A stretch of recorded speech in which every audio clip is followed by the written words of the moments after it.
That bond is there and it's very strong. However, we just need to work on these organizational skills. So what I want to ask is, I want you to think back to a time that you gave Ben a set of directions at home. You got a time in mind where you might have told him to do something, whether it was, how to play a game of football, how to do something. I want you to think, and when you presented those, did you present them visually, auditorily? Did you speak them, or did you show Ben them? He's been wanting this new Xbox game, and I said, you know what? Money doesn't grow on trees. You're 6th grade now. You got to learn. You got to work for things. If you want something, you got to work for it. I told him, I'll give you some money for this Xbox game, but you have to go out and rake those leaves. Mm-hmm. I told him, go out and rake all the leaves, and when it's all done, you come back. If you did a good job, then I'll give you some money for your Xbox game. Okay. And did he complete the task? No. No. I walked out there. He raked the leaves in the front yard, but he didn't rake them in the side yard. He didn't rake them in the backyard. He just raked them in the front yard. I told him, I said, rake all the leaves, and then I'll give you some money for the Xbox game. He started crying. He was upset. He said that. Understandably. Okay. So what I'm hearing you say, Mr. Durrance, is Ben seems to, in following directions, he gets the basic gist of what he's supposed to do. He knows, that you wanted him to go out and rake the leaves, but he didn't get the follow through on it. And we can kind of relate that maybe to his organizational skills in school. We can see that, perhaps he heard the teacher say, put this in your Thursday folder, and maybe he did, but he didn't follow through on put the Thursday folder in your backpack and take it home. And what I'm kind of looking at here, and what we're doing, and I guess, we're kind of getting to the point where we kind of decide what do we want to happen from here. We've talked about the situation, how Ben's doing in school, his organization, and I think right now we're going to kind of agree on what would the ideal situation be for Ben. Obviously, the environment we've presented with him here with him now, where he's basically responsible for, these are your assignments that you have to do. The teachers make sure that they're posted in the classroom environment, but Ben is basically responsible for getting that information down in his assignment notebook and making sure that those materials get home to his folder. And somewhere we kind of have a disconnect. It's not getting through, and I think that this may The teachers promised me that they were going to take care of this in September. Mm-hmm. When we met with them, they said, Mr. Durrance, we're going to help Ben become more organized. I understand that, and you know what, they did mention to me that was something that they were working on. However, I think maybe the methods we chose, we might need to revamp. They chose things like giving him a folder system in school to take to his classes, and the teachers verify that the information's there. And then they, all the students have this Thursday folder, so it's not just Ben, they all, take it home. But I think that maybe we need to emphasize more of a structure for Ben so that he can really see where these organizational skills come in handy, because he'll also need to generalize them to other situations. I'm sure in sales you see that you need to be an organized person. You need to know where your paperwork is, and that's something that Ben just might need a little bit of help with. Well, I'm responsible for myself. You're right. I have to be organized to do my job. Mm-hmm. Right? Ben needs to be responsible for himself. And he is, like you said with the leaf example, sir. He was responsible. He got out there and did the task. It's just maybe he didn't get all the directions. You think that might be a possibility as far as the follow-through? I told him to rake all the leaves. Mm-hmm. And I think, we can't discount that the effort there, because as we've discussed, Ben is a very motivated child. He really wants to do his best.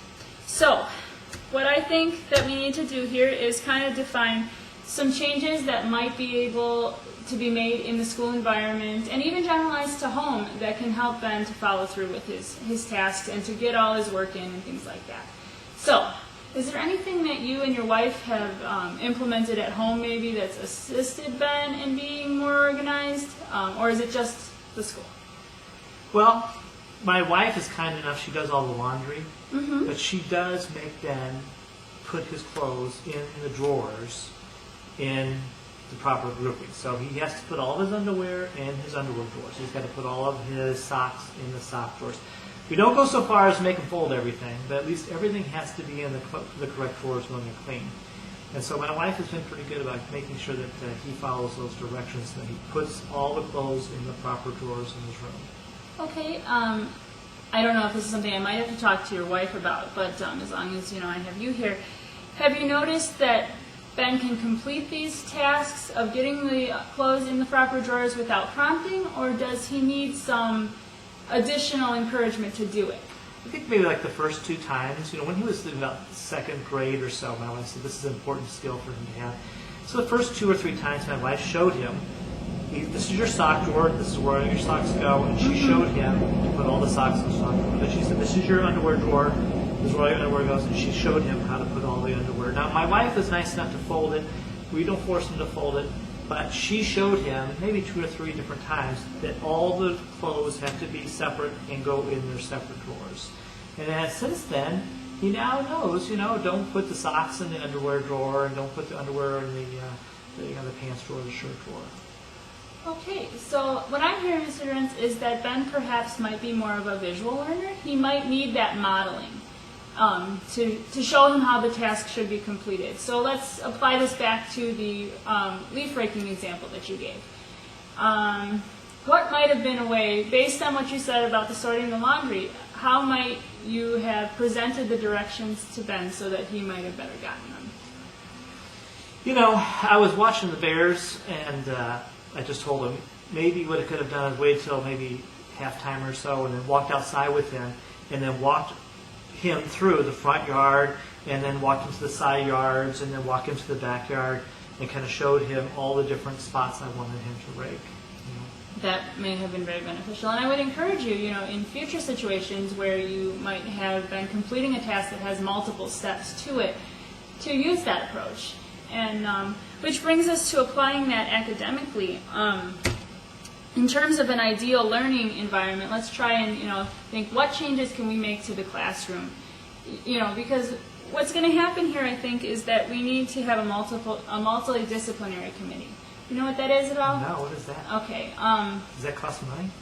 Absolutely not. It's a service to all our students. And basically, it might be some of his teachers, myself, the school psychologist, and the social worker, basically our support staff. And what we do is we get together and we talk about, okay, where is this student having a difficulty? What are their strengths? Basically what you and I have talked about, only on a more formal level.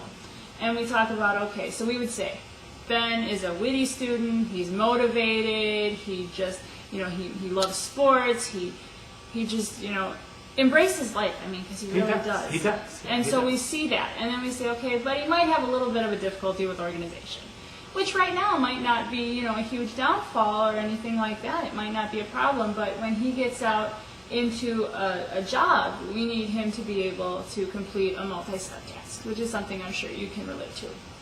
So then what we say is, what is the current classroom situation? And we say, okay, Ben's in a regular education classroom with people, of similar temperaments, things like that. And we say he has this organization system, and he has the Thursday folder.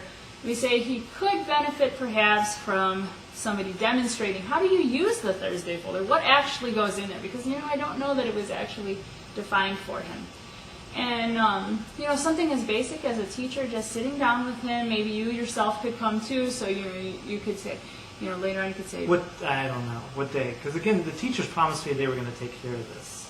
And again, I think that they did implement some things. I think we've really been working as a team, and obviously, since you guys had that conversation, you have been in communication with his teachers, and I think that because of the grades are a disaster. How can he get a scholarship to go to the University of Illinois if he's got grades like this? Again, I think we need to look at his strengths. This situation here, yes, we're showing some weaknesses, but it's all missing assignments. It's assignments that perhaps he did, and they're sitting in that folder right now, and you and I will walk down there, we'll find it, and we'll find those assignments. And so this is something that we as a team can take care of. We can change it. Shouldn't the teachers be doing this though?